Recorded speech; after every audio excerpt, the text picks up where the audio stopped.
My name is Emily. I am 23 years old. I live in a small city called Willow Creek with my father and my younger sister. I work at a small coffee shop in the city center. I like my job because I love meeting people and making coffee. But one morning, something very strange happened to me. It was a cold, rainy morning in October. I woke up early because I had an early shift at a cafe. When I checked my phone, I saw a message from my best friend, Sophie. The message said, Emily, please come to the train station today. I really need you. 11 a.m. Platform 5. I did not understand. Why did Sophie want me to go to the train station? She didn't say anything else.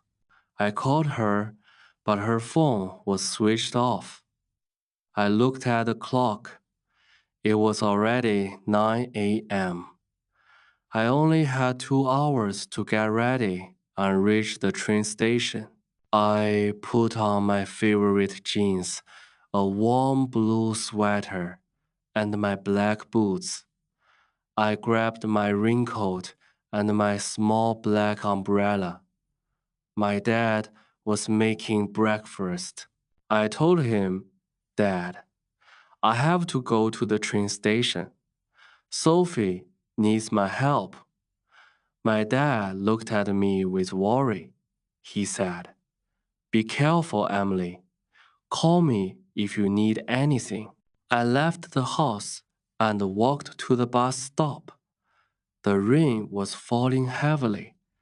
I got on the bus. It was crowded with people going to work. I found a small space near the door. The windows were foggy, and I watched the city pass by. After 30 minutes, I reached the train station. The station was big and full of noise. People were rushing everywhere with bags and suitcases. I looked for platform 5. It took me 10 minutes to find it because the signs were not clear. But when I reached there, Sophie was not there. I waited for 10 minutes, then 15, then 20. Still no Sophie. I felt worried and confused. I looked around and saw a young boy sitting alone on a bench. He was holding a small bag and looked very sad. I walked slowly to him and asked, Hey, are you okay? He looked up. His eyes were red, like he had been crying. He said, I lost my ticket. I don't know how to go home now. I sat down beside him. I said, My name is Emily. Maybe I can help you. What's your name? He said, His name was Oliver. He told me he was visiting his grandmother, but he dropped his train ticket somewhere.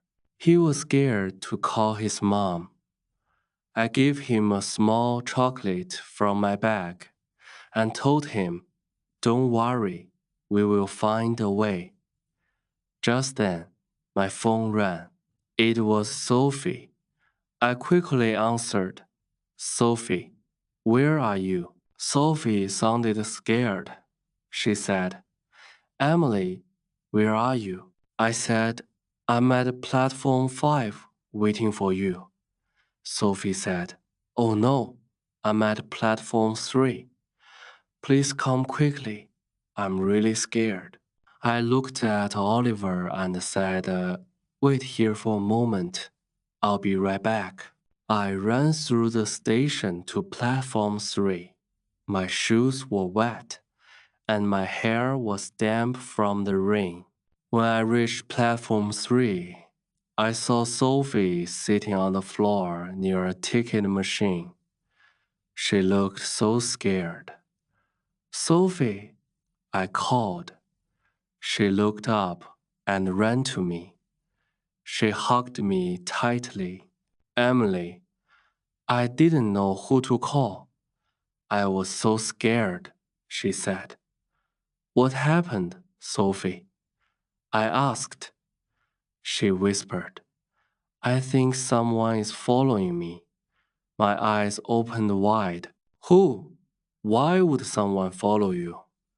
Sophie said, I don't know. I saw a man on my bus. He kept looking at me. When I got down, he got down too. Now he's here somewhere. I looked around. People were walking everywhere. Then Sophie pointed slowly at someone near the small cafe. That's him, she whispered. I looked and saw a man in a dark green jacket and a black beanie hat. He was standing near the cafe, pretending to look at his phone. I felt my heart beat faster. Stay here, I said. I'll go talk to him. But when I stepped forward, the man looked at us and quickly walked away. We stood there watching him disappear into the crowd. Sophie said, Do you believe me now? I nodded. Yes, let's tell the station security. We went to the help desk and told the kind lady everything. She called the security guard. The guard listened carefully and said, Don't worry, we will check the cameras. Sophie looked a little calmer.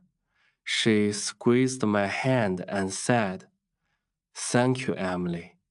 I don't know what I would do without you. I said, Next time, send me the right platform. We laughed a little, but deep inside, I was still worried. Then I remembered Oliver, the little boy. I told Sophie, Wait here. I need to help someone else too.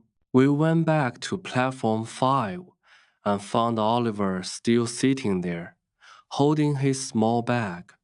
Sophie sat with him while I went to the ticket counter. I explained Oliver's problem. The lady at the counter was kind. She said she would call Oliver's mother. When Oliver's mom arrived, she hugged him tightly. She thanked me and Sophie again and again. I felt warm inside. It felt good to help. When we left the station, it was still raining. Sophie and I shared my umbrella. We walked to a small cafe to rest and drink tea. We talked about what had happened. Sophie told me she thought her old boyfriend might be behind this. He was angry when she left him. I told her, Don't worry, you are safe now. If he tries anything again, we will tell the police. Sophie smiled weakly. You're my best friend. Emily, she said. Always, I replied. After tea, we took a taxi home. I looked out the window and saw the city lights shining through the rain. Sophie rested her head on my shoulder. I felt tired but strong. So many things had happened that day. The strange man helping Oliver, being brave for Sophie. When I got home, my dad and my sister were waiting. They hugged me tight. I told them everything. My dad said, You are my brave girl. My sister said, I want to be like you one day. That night, I couldn't sleep well. My mind was full of questions. But I knew one thing. I was not alone. I had my family.